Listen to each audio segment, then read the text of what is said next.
Recording live from the Hoban Law Group here in Denver, Colorado, I'm your host, Eric Singular. Welcome to the Hoban Minute. Today, Bob and I are talking with California cannabis power hitter, Graham Farrar, president of the Glass House Group. Graham, thanks for taking some time to be with us here today.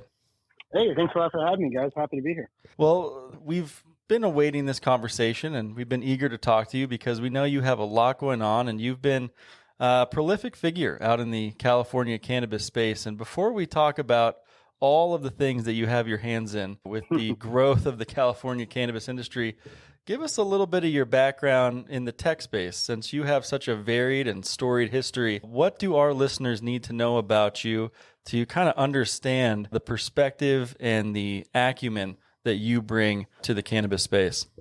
Yeah, sure. I mean, you're probably giving me more credit than I deserve there, but if I was going to put it up in a nutshell, I'd say I'm a tech guy by experience, but a cannabis lover by passion. I've got a lot of experience doing things that people have no experience doing. That's probably the common thread that unites what I've done on the business side. And by that, I mean, I started my career at a company called Software.com. This was back in 1995, which probably is, before a lot of people even remember the internet.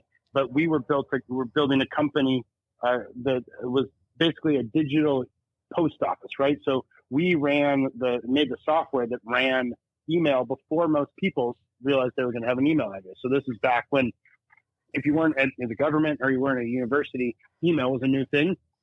But as that transition happened, you got your first ISP account. You're dialing up with your modem and your email set somewhere before you could download it. We made that software that did it. So we took that company public in 99. It was the right time to be going public. $200 a share. Don Lislin, who was the number 2 at Cisco, came over to be our CEO. It was a really great time, a lot of fun. And then from there, I took a break and I bought a sailboat and I sailed for 2 years from Santa Barbara, which is my hometown, down to New Zealand. Came back. I left with my girlfriend and came back to get married. And I called up John McFarland, who's the CEO of Software.com, and said, hey, I need help. Otherwise, I'm going to get stuck picking out centerpieces for wedding arrangements. What are you doing? And he said, me and 4 other guys have an idea for this thing that would eventually become Sonos. So again, back in the beginning, back before people had digital music, we sat down and started coming up with how to do, the iPod for the home, so to speak. So I was lucky enough to be one of the original guys over at Sonos. That went public a couple of years ago. 15 years later, still, I think, the best product in the category. And all through that time, though, I was a cannabis lover, right? And that meant growing it in my closet. That meant, playing around in garages. It just meant I thought the world was better with cannabis in it. I enjoyed consuming it. I thought the technology approach and the plants and all that was really fun. So started a company making apps for kids, again, right when apps came out, and started a company that made fertilizer, nutrients, and growing systems for growers. And through that, realized that the best people in cannabis actually didn't really know what they were doing either. And a lot of the experience that I gleaned over the last 25 years as a hobbyist was actually pretty relevant and at the forefront of things. So put that together with a view on systems and technology and the love of cannabis and being in the right climate of Santa Barbara. The serendipity is kind of almost so good. It's hard to believe it's real, but, it all came together to launch into what would become Glass House Farms. Well, and it's always good to sort of succeed at a very high level in your hometown, or at least with roots there. But I want to talk about some of the parallels between your tech experience and the cannabis experience from a commercial perspective. But before I get there, Santa Barbara to New Zealand, holy smokes! Can you can you tell us a tumultuous tale, if you will? Tell us something that would be interesting, that something horrible that happened, or something that was that made you grit your teeth really hard and pray to whomever. Yeah. So, I mean, horrible on a boat in the middle of the Pacific is a kind of a different scale of horrible. So luckily, nothing horrible happened. There were certainly a few harrowing tales out there. The first one that comes to mind is it's about 7 days sail from Fiji to New Zealand. And typically that's a longer period of time than you can get an accurate weather forecast for. So you watch the weather and you set out and kind of what's going to happen the next 3 days. And then the next 4, you get what you get. And what we got was about 45 knot winds, 25-foot seas. It was all right on the nose. We were right into it, basically launching the boat wave after wave, rocking back and forth. there was one place on the entire boat that you could lay down to sleep that you wouldn't get, tossed in the air. So we were 4 of us on the boat at that time for the crossing. It was a 46-foot sailboat for context. So we were all basically time sharing this one spot on the boat to try and sleep. And you're sailing 24 hours a day. So you're doing, 4-hour watches during the day and 2-hour watches at night. And it's like having a baby. You're never fully rested. And my girlfriend, now wife, who was with us, had prepared, the meals in advance. The boat was rocking so hard that we couldn't cook any of them. So here we are, 7 days in, 24 hours a day, leaping off of waves, hoping the mast didn't break, fighting for a single spot to sleep, and all basically eating Triscuits and cheese because the boat was moving around too much to cook. And then we pulled into North Harbor there in the North Island, and in a period of about 15 minutes, went from the roughest thing you could imagine to dead placid, flat calm, pulled into the harbor, and half hour later we had a beer in our hand and forgot it all happened and just enjoyed New Zealand. Well, I look forward to hearing more of those tales over a beer someday soon. But let's talk a little bit about and transition into your tech experience and how that prepared you for, entry into the commercial cannabis space, because the tech industry has been known in many ways to have sort of these quick flashes in the pan, if you will, something that goes out and makes a big splash, maybe creates a liquidity event for its founders, but then things tend to taper off oftentimes, although the good companies, Sonos being one of them, of course, they're around to stay and they've made their imprint. The cannabis industry is no different. So many folks in the cannabis industry went out, raised a bunch of money, went public so that they could create that liquidity event or so forth and so on. And then there's not much to say after that. How did working in the tech space prepare you to build what you've built thus far, and I know it's a team effort, but what you lead thus far in the cannabis space so that it is built to last?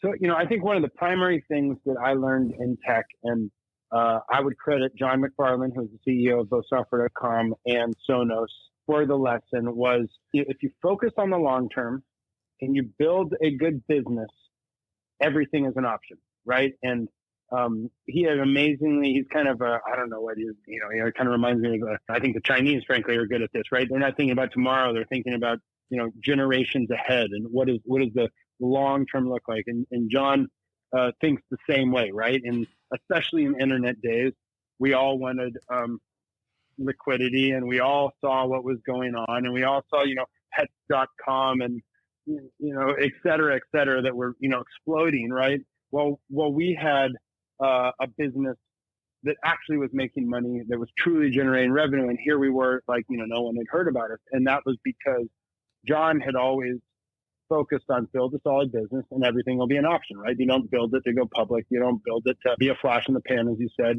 You build a solid foundation and then you can do whatever makes the most sense and whatever creates the most value for shareholders and employees, et cetera. And I think the same thing applies to cannabis, right? There's a lot of flash. There's a lot of smoke and mirrors out there. And, with Glass House, it's a new name for a lot of people because we've just, we started heads down being a wholesale supplier and just running a farm when people thought farms weren't flashy and trying to get as, best quality, consistency, and efficiency that we could. And then converted that into a brand. And then people started to see it. They're really only California because we're a California focused company. And then it's just kind of now as we're moving towards, the public markets and the broader investment base out there outside of California and starting to think about interstate commerce, that the name's kind of getting out and people think it's new, but then they look and they realize, oh, these guys have been doing this for over half a decade and they've got positive EBITDA and they've got real revenue and it grows over time and they've expanded and, converted multiple farms and they've grown and, tripled in size 3 times. And then it just always reminded me that make a solid business, do the best you can, be honest, admit when you make a mistake, tell people how you're going to fix it, then go do what you said. And I think that worked everywhere, including cannabis, where it maybe is more rare than other industries. Well, I think what maybe our listeners don't always understand is that one of the reasons that cannabis companies tend to try to go public or avail themselves of public markets in the early stages versus, as you described, building a solid business that has a good foundation and can participate in an industry for the foreseeable future is because there's not a lot of access to capital in the cannabis space from traditional sources, from institutional sources. So the way that many cannabis companies have tried to avail themselves of capital for scaling and otherwise is to go to the public markets. Can you comment on that too, and that distinction? Because it's counterintuitive to so many people that have been involved in companies that have gone public in other sectors. So, I mean, and this is the challenge and the opportunity, I think, for cannabis, right? The capital dislocation. As far as I know, it's really hard to find other places where you see this kind of capital dislocation. Again, and to compare it to tech, right? Like you build something and you get funding to build it to see if your idea works. And people are willing to do that, right? Like, you know, if you think about some of the early .com things, right? Like they put money, you know, you can find examples of $1 billion raised on a slide deck. Okay, there's an idea. Now you take that compared to cannabis, which we know people want. We know the market's measured in the billions and probably hundreds of billions. We know people have been buying cannabis since the price was going to jail. You know it's a market. You have a solution, and yet you live in a world where raising the money to do something that's basically right in front of you can be next to impossible, right? So we were really lucky in that we had a track record and a team and people who believed in us so that we could do things that are frankly very hard, right? Like when you buy a farm of cannabis, you don't get to get a mortgage. You're not putting 20% down, getting a 5% loan or whatever, right? We bought a $10 million farm for $10 million, right? In cash. And then we had to take what turned out to be about 34 months to get that farm licensed before we could even put a cannabis plant in it, right? Like that's not the way the world works. The opportunity side is if it wasn't like that, then a group like us, you know, would probably get their butt kicked by a Monsanto or a Cargill or a Conagra or, you know, somebody who just operates in that world. But the fact is that this is a different world, different skill set. And, you know, my personal skill set of having experience doing things people have no experience doing is a perfect fit for this because we can go out there and figure out how to get something done in a very strange environment and be the first ones to do the things that we're doing. Well, and Bob, as you mentioned, there's something special about getting to do something in your hometown, getting to build a business in your own backyard. And I want to talk a little bit about what you are building in California, because it's very special and very interesting to chart the growth of Glass House Farms over the last couple of years. And I saw a quote from you somewhere where you talked about building a craft brand at scale, and you referenced Lagunitas, and I thought that was a great analogy. And of course, Bob, we've been talking recently about Amazon's interest in the space, looking at what that market for cannabis products will look like in the near future, and that there will be space for both the craft market and the quote unquote Budweisers of cannabis. But Graham, you mentioned that interstate commerce is one of the topics that's been on your mind lately, and I'm interested particularly because of your location there on the West Coast and, you know, your neighbors to the north and east. What do you see as some of the major issues behind the topic of interstate commerce? So, I mean, I think interstate commerce is really interesting. My personal opinion is that it's an inevitability. Certainly, you know, you can have other views. I like to think about it as kind of go back to first principles, which is either cannabis is like every other product in our country's history, and then it moves around state to state, or it is the single exception, and it is going to be the equivalent of when you go to Wyoming, you pick your favorite Wyoming wine, and when you go to New York, you pick your favorite New York wine. My opinion is that champagne comes from France, tequila comes from Mexico, cannabis comes from California. When you go places, you don't drink Ohio wine, you drink Napa wine, you drink French wines. You probably don't have a favorite non-Mexican tequila brand, right? To me, it seems like it has to go that direction. I think Congress will do it, maybe slower than some people were thinking. But if Congress doesn't do it, I think the courts do it. I think that the Dormant Commerce Clause of the Constitution guarantees, I mean, this is a quote basically, that for American farmers, their market is the entire country. And if that doesn't apply to cannabis, I don't know what they meant. You can see early precedents being set in this when states have tried to have residency laws for cannabis permits, right? I mean, a residency law, if you're not from Massachusetts, you can't get a Massachusetts cannabis license. That is, in effect, disadvantaging non-Massachusetts residents versus Massachusetts residents. That's what the Dormant Commerce Clause doesn't allow you to do. When those residency laws get challenged, they've been dropped every time. I mean, you can even see think it was in Michigan, that it was stayed by a federal judge, right? So now you have the federal government saying, we're not going to allow you to implement this because it violates the Dormant Commerce Clause, because it preferentially treats your local residents versus residents of other states. So I think if Congress doesn't do it, as soon as somebody challenges it, it's going to happen. And I also think that consumers eventually get what they want, and you can see what they want, which is California cannabis across the country. I mean, to the point that I had somebody visiting here in Santa Barbara who's from a legal cannabis state, yet they were stocking up to smuggle California cannabis from a dispensary here back home, right? Like they were smuggling California cannabis into a legal state, right? That tells you how bad people want. If you go to New York, you look through the bodegas, you look at the secret menu, Florida would be closer. You guys in Colorado have been doing it longer than us, yet it's not filled with those brands. It's filled with California brands because that's what consumers want. And I think the Constitution supports them. Well, no, you're spot on. In fact, I've done a lot of work in Mexico on their legislation from a policy perspective. And there are underground dispensaries in Mexico City that I've been invited to tour. And I've been to probably a dozen of them. And nearly every single one is replete with California cannabis products. Now, you and I both know there's legal challenges to that. No companies that I would mention in this forum, but I would tell you that the desire for cannabis products from the state of California remains at an all-time high, and for good reason, because of the legacy, so forth and so on. But, when you go to law school, you learn about constitutional law, and there are esoteric constitutional scholars that I go out to lunch with periodically. And to your point about the Dormant Commerce Clause, these scholars, these folks that know constitutional law inside and out, are adamant that a decision from the Supreme Court, particularly from conservative jurists as we've got right now, would have to go in favor of the states, which would open up that marketplace dramatically, although unfortunately our court system does move quite slowly. So in the absence of judicial relief, do you think the Biden administration, which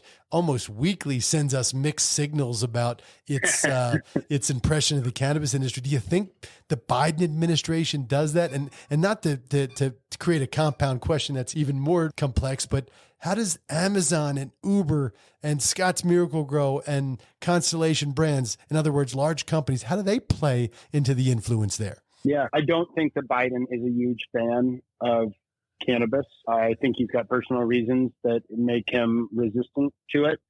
I think if something ended up on his desk, he would, for political reasons, almost be forced to sign it because he couldn't go on record not signing it, particularly because it most likely would come from a social justice point of view, which, for the record, I think is frankly more urgent and more important than the business point of view. If there was an option to put my business interests in interstate and, federal legalization aside to move the social justice side of legalization faster, I would raise my hand and take that. I mean, I think that the war on drugs was never really a war on drugs. I think it was a war on people. I think it's specifically, it was a war on specific people at that. I think it's been an utter failure and from a public health point of view, but a tremendous success if your goal was to put certain people in jail in massive numbers and create a commercial prison complex that tore apart certain communities. And I think that needs to end and can't end soon enough. So I think he would have to sign it for those very good reasons. But I think politically he will discourage it from landing on his desk.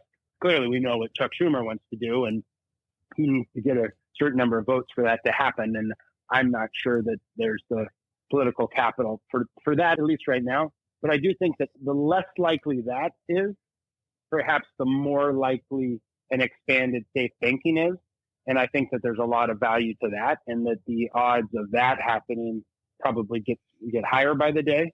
And that would do a bunch of great things for the industry, 280E and a bunch of tax stuff. So it's an inevitability. It's a fool's errand to try and judge a political timing. If you ask me to be a fool, I would say that my guess is it's probably 2 to 3 years out, which is great timing, I think, from us and where we sit in Glasshouse. And I think that we'll continue to see the progress in the safe banking, or especially expanded safe banking, listing on U.S. exchanges, 280E tax removal. full banking, not just bank accounts, but true banking for cannabis would be, massively beneficial for the industry. And many of those companies that you mentioned would have a much clearer path to do what they clearly want to do, which is play in the space if that happens. That's very well said. I've served in a top executive position in several MSOs over the last several years, and the luck of being a interim CEO of a botanical extractor that was a multinational company and expanding their operations globally. I understand the challenges in this space, even in legal jurisdictions. As you embark on sort of building out Glass House and looking at ambitious plans, I'm sure, what are some of the objectives and correspondingly the challenges that you expect over the coming years? Gee, that's a good question. Crystal ball to that. I think cannabis is interesting because it's the definition. It's the definition of a frontier market from the point of view that many of the things that are so taken for granted that you don't even notice them in other industries are significant friction, hurdles, accomplishments, whatever the right word is. We're just talking safe banking, right? Like in no other industry would getting a bank account be on your business plan, right? Like you wouldn't, what's one of my goals for this, year, right? Get a bank account. Like that'd be a Tuesday morning, right? And here in cannabis, we are thankful to have banking for all of our operations. We had a celebratory dinner when we got bank accounts, right? And we had a second dinner when we got a regular bank account where we didn't have to pay money to deposit our cash, right? Like those things. You can talk about insurance. You can talk about who's willing to do your paychecks. You can talk about credit lines. You can talk about, employees you can hire and their concern over immigration status to work in the industry, right? Like those multitude of small but significant and compounding frictions.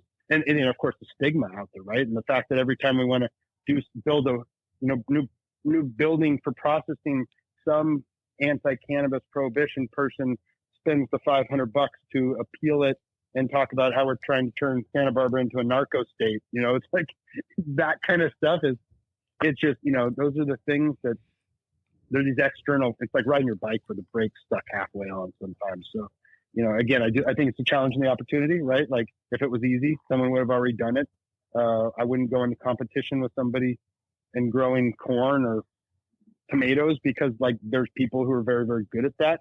We have the opportunity because of all those frictions and because, other people's concerns over being in this market to be the one who gets to be that good. And so, I try not to complain about it because if it wasn't for those things, we probably wouldn't have a chance to be here. Well, and that's kind of the point, right? When we celebrate your entrepreneurial spirit, which is a common thread that we see in a lot of the folks that we speak with on this podcast, that there are a lot of challenges in this industry, but the potential and the possibilities that the future hold are what drive all of us and what we're so passionate about.